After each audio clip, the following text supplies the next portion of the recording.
Story 1. I've been foraging in the woods for years. Mushroom hunting is one of those things that feels like meditation for me. You have to walk slow, keep your eyes peeled, and listen for the world around you. Fall in Tennessee is the best time for it. It's cool enough to keep the bugs at bay, but warm enough to be able to wander. I usually stick to the same general spots near Montgomery County, but this year, I wanted to try somewhere new, and that's how I ended up near Adams, Tennessee. I didn't know about the Bell Witch until after.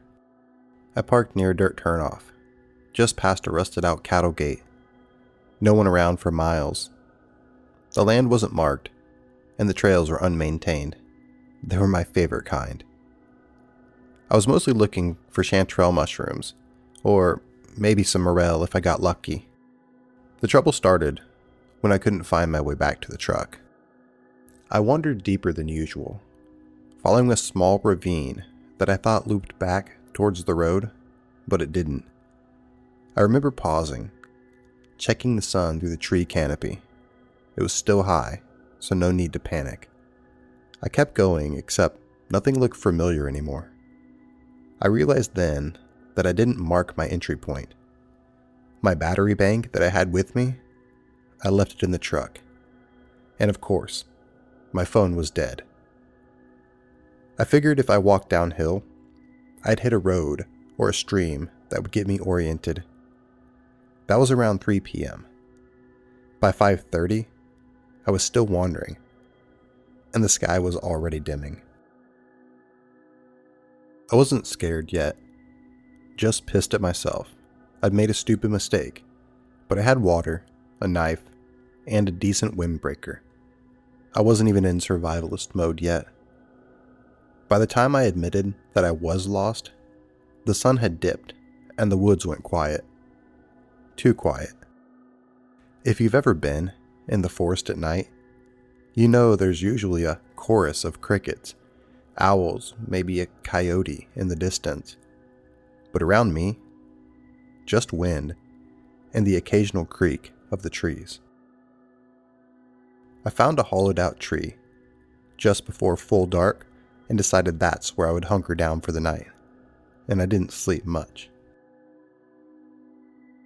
During night 1, the first thing I'd noticed was the sound of something walking, not a squirrel or raccoon. These were deliberate, heavy steps.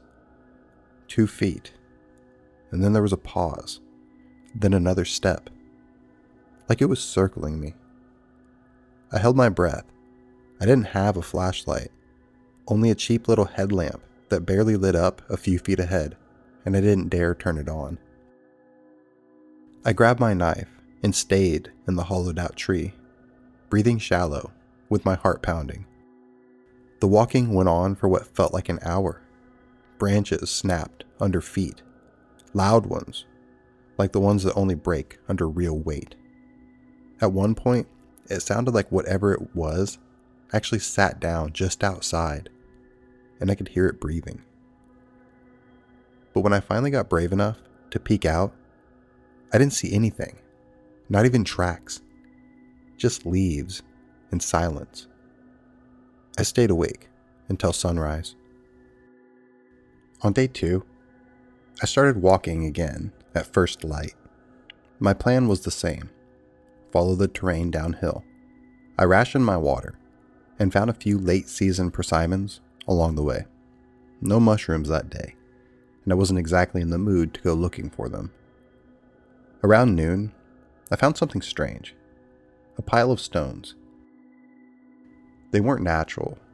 Someone had stacked them neatly, but they were too perfect. A ring of tiny white mushrooms surrounded the base. I didn't go anywhere near this thing. Around 3 p.m., I started feeling off. Not just tired, off. Like I was being watched. I kept hearing little whispers, but I couldn't tell if they were real or just my brain playing tricks on me.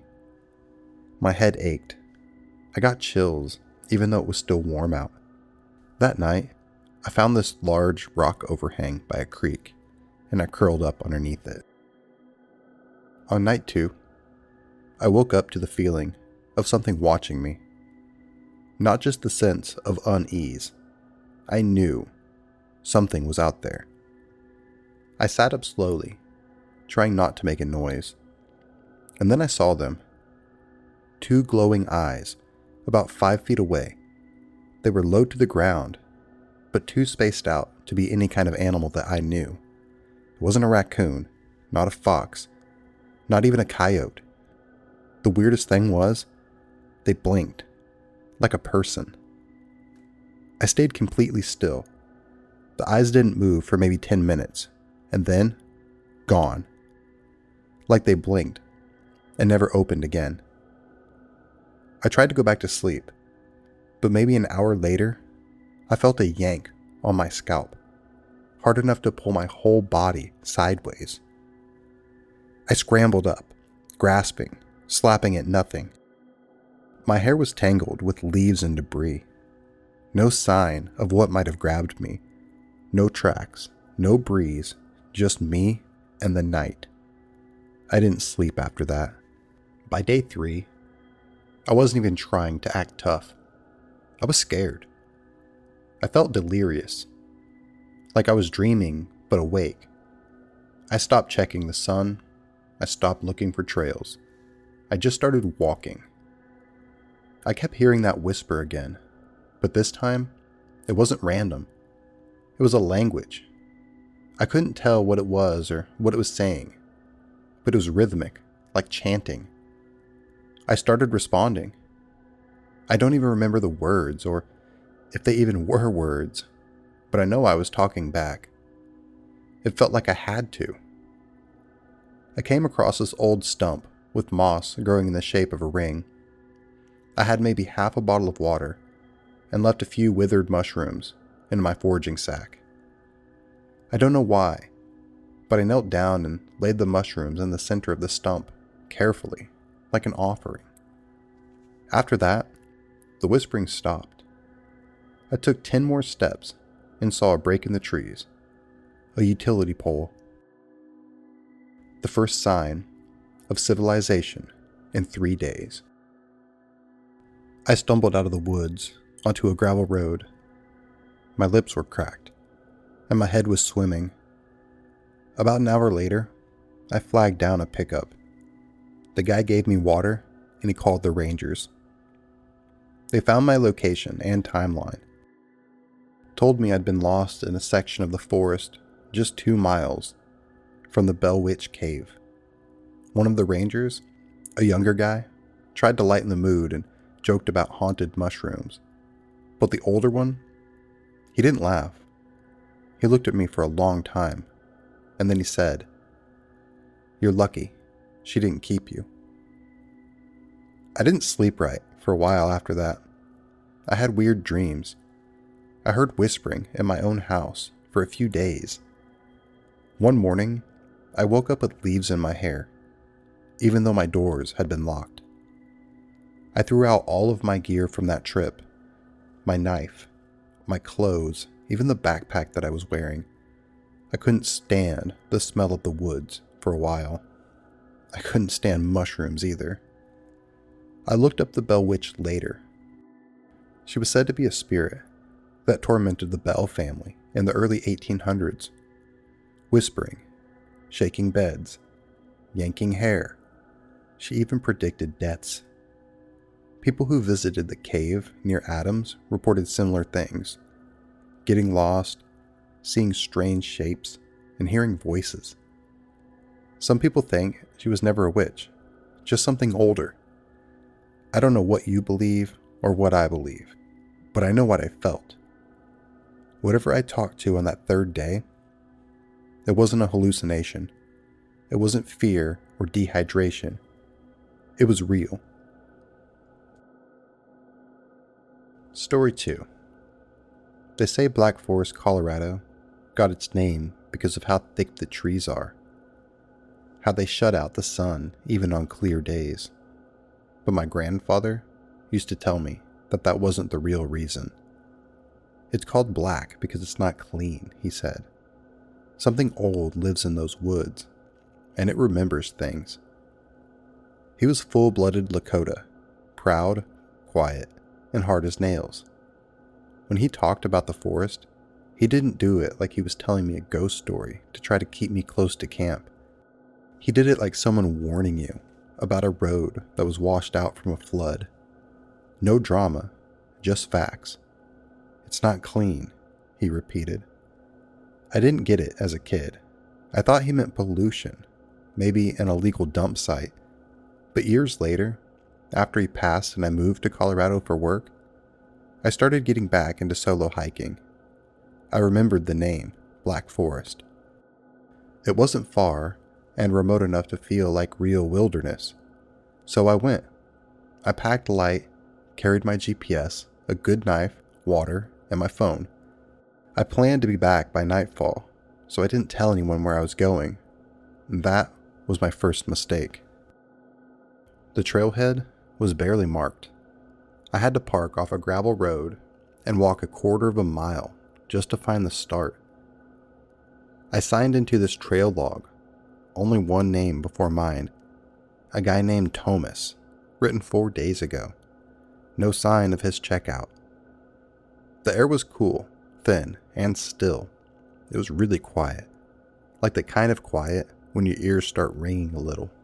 The kind that makes you feel like you shouldn't speak above a whisper. About a mile in, I felt like I was being watched. I chalked it up to nerves. I was deep in the woods. Everything feels like eyes on you. But then I saw something. It was a coyote. Or, I thought it was. It was about 20 feet off the trail. It crouched low behind a log, watching me. I stopped and raised my hand slowly, trying not to startle it. And then it stood up. Not in a cartoonish way, not full upright, but it rose onto 2 legs briefly. Just for a second. Long enough to shatter my understanding of what the hell I was looking at. Then it dropped back and disappeared into the trees.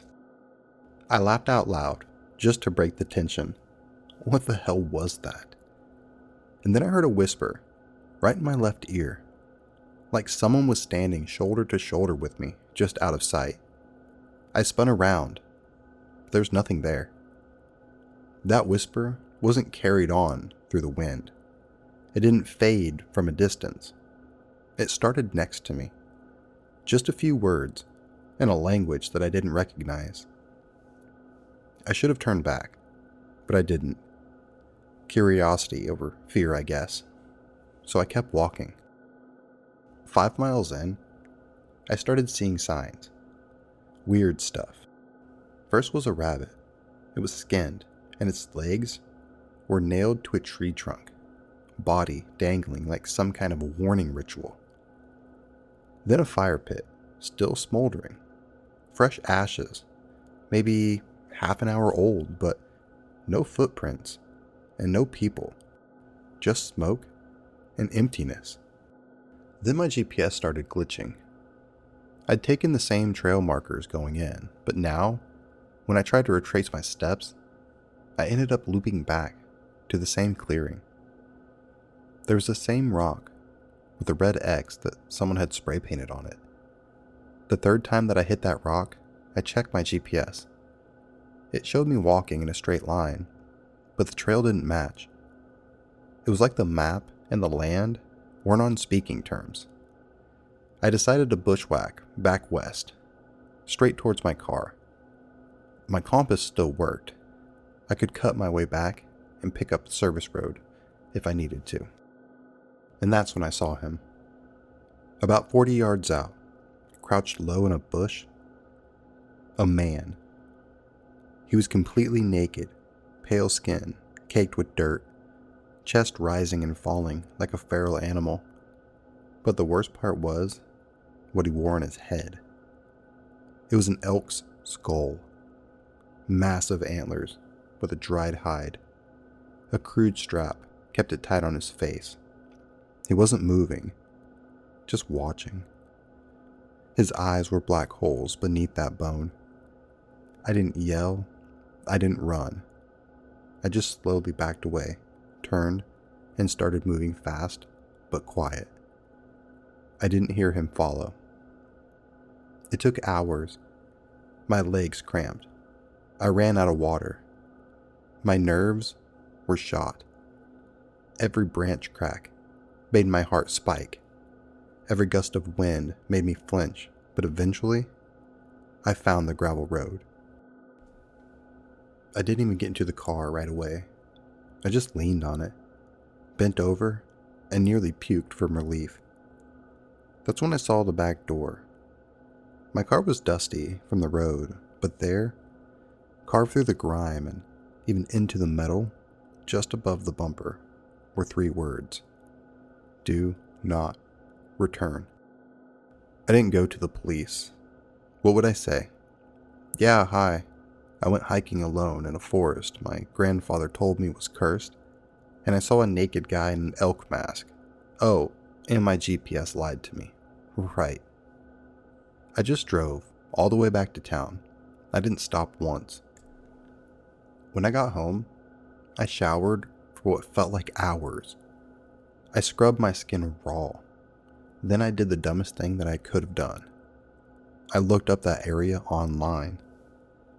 It turns out, the Black Forest, it has stories. Not touristy ghost tales. Real accounts from the locals. Stories of disappearances, unmarked graves, animal mutilation, and even shadow people. One forum post that was years old talked about the elk men, plural. They said they were guardians or spirits of something ancient. They don't like intruders, it said. They'll let you walk in. That doesn't mean that they'll let you walk back out. I still have that car. I never got the words removed. The mechanic asked if it was a prank, and I just said yeah, a prank. I never told anybody the full story until now. But sometimes I think about going back, not to hike, just to see, to park at the same trailhead and look into the trees, to see if they're still watching or waiting. But I don't, because deep down, I believe my grandfather was right. That forest isn't dirty, it's not cursed, it's just alive, and I don't know if it would remember me. Thank you for making it to the end of the video. If you like these unsettling and dark stories, please hit the like button and subscribe for more. Also, if you'd like to submit your own stories, send me a DM at mrfrankenstein.yt on Instagram. Thank you.